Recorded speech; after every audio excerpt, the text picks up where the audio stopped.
This is another situation where the NPV profile can be very helpful.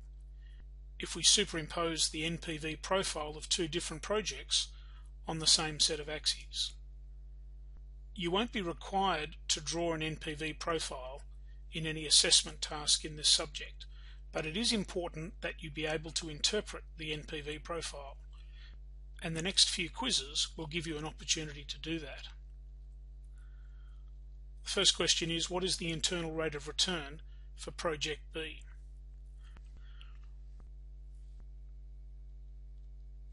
The internal rate of return for project B is the point where it crosses the horizontal axis, and that's 12%. For what costs of capital do both projects have a negative NPV?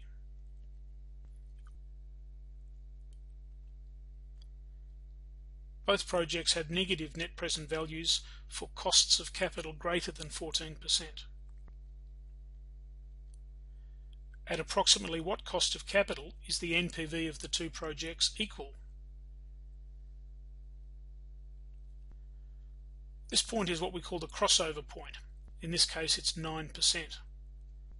The crossover point represents the cost of capital at which you would be indifferent between the two projects, because they have the same NPV.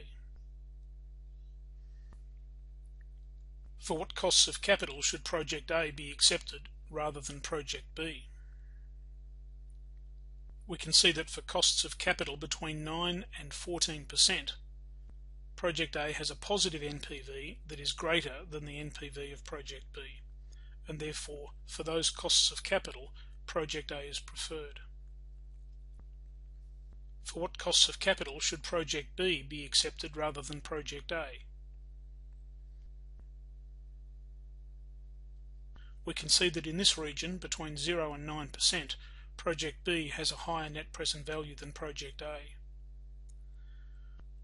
In answering these questions, we've seen how much information we can glean from the NPV profile.